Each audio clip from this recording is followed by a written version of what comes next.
جب آپ چھت کے اوپر چڑھ گئے کعبے شریف کی، تو جدھر مرضی آپ منہ کر لیں وہ کعبہ ہی ہے، اس کا کوئی وہ نہیں، کیونکہ کعبے کی طرف ہی سجدہ کرنا ہوتا ہے،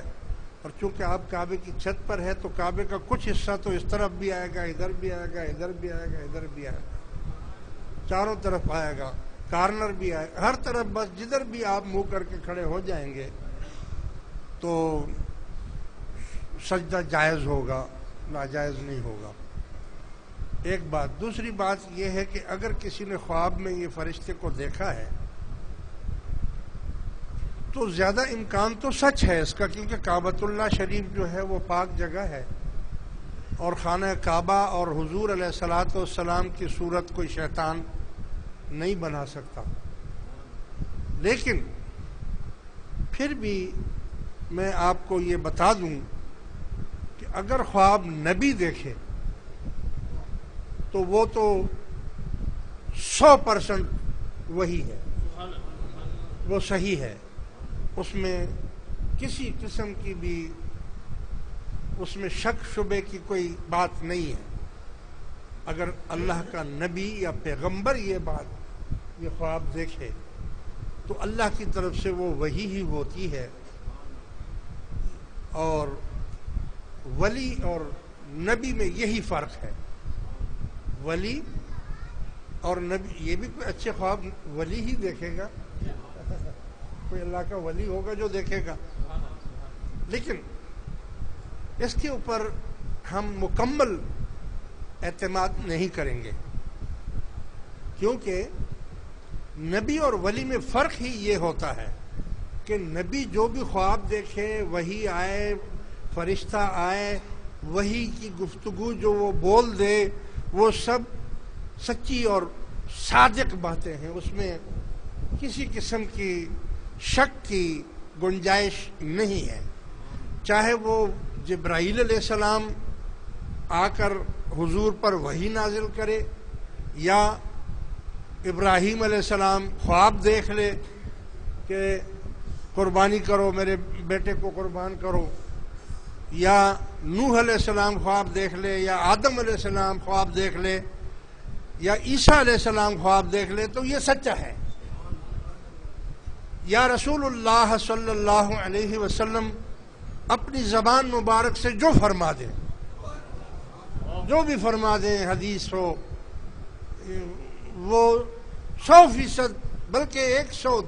200% سچی ہے۔ اس میں اگر کسی نے شک کیا، ذرا سا بھی شک کیا، یا سوچنے لگ گیا کہ ایسا کیسے ہو سکتا ہے، تو کافر ہو جائے گا، اس کے لیے پھر کوئی۔ لیکن اگر نبی کے بعد کوئی ولی ایسا کرتا ہے تو اس پہ کفر لازم نہیں ہوگا، اگرچہ اس کے خواب سچے ہوتے ہیں، ولیوں کے خواب بھی سچے ہوتے ہیں، لیکن اس پر عمل کرنے کا کہ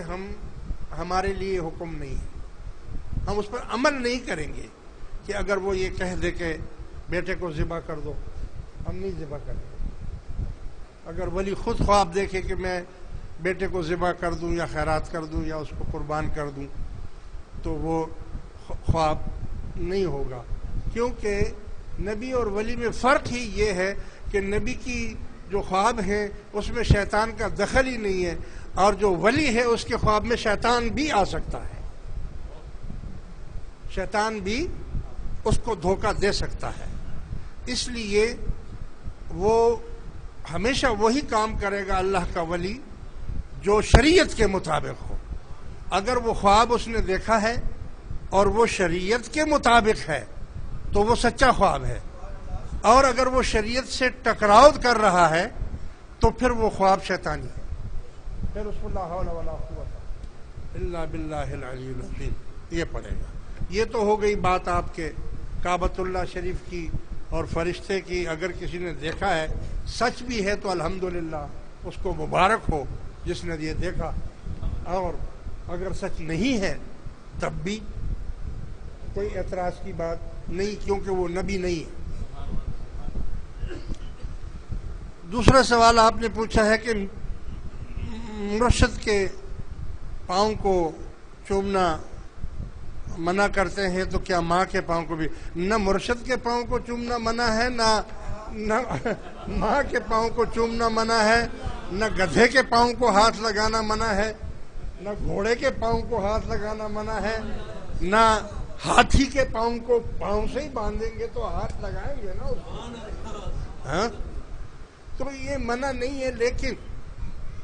ہم بھی اس کا منع کرتے ہیں کہ آپ ایسا نہ کیا کریں، اس لیے کہ جن کے کمزور ایمان ہوتے ہیں، جن کے عقیدے خراب ہوتے ہیں، جب آپ لوگ آ کر پاؤں چومتے ہیں تو حرج تو کوئی نہیں ہے، لیکن ہم نے لکھ کے لگایا ہوا کہ مت چومیں، وہ اس لیے کہ آپ کی وجہ سے پھر جو دوسروں کا ایمان چلا جاتا ہے، جو دیکھنے والے ہوتے ہیں دوسرے لوگ،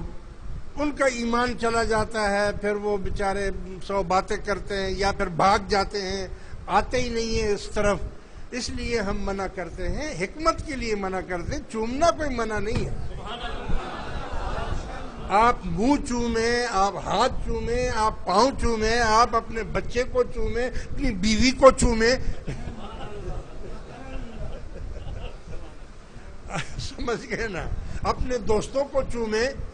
چومنے میں کیا کوئی یہ شرک اور کفر کی باتیں کرنا، کوئی بھی کسی کو اللہ سمجھ کر نہیں چومتا، کوئی بھی کسی کو اللہ سمجھ کر نہیں چومتا، تو چومنا کیا ہو گیا؟ چومنے سے کیا ہو جاتا ہے بھائی؟ جالی کو چومیں گے، حضور کی جالی کو چومیں گے، حضور کی چوکھٹ کو چومیں گے، ہاں کیوں نہیں چومیں گے؟ پیار ہوگا تو چومیں گے نا، اور جس بدبخت کو پیار ہی نہیں ہے وہ کیسے چومے گا؟ وہ تو صرف اپنے بیٹے کو چومے گا، جو اس کا بچہ ہوگا نا گود میں رہے گا، اس کو کھلاتا رہے گا، ممبر پر بیٹھ کر اس بچے کو چومے گا، کیونکہ وہ اس کا بیٹا ہے نا۔ معلوم ہوا کہ اس کے بیٹے سے زیادہ پیار ہے، حضور سے اور مرشد سے کم پیار ہے، ہاں؟ اور ایسے 1 کروڑ بچے ہم اپنے مرشد پر قربان کر دیں، اور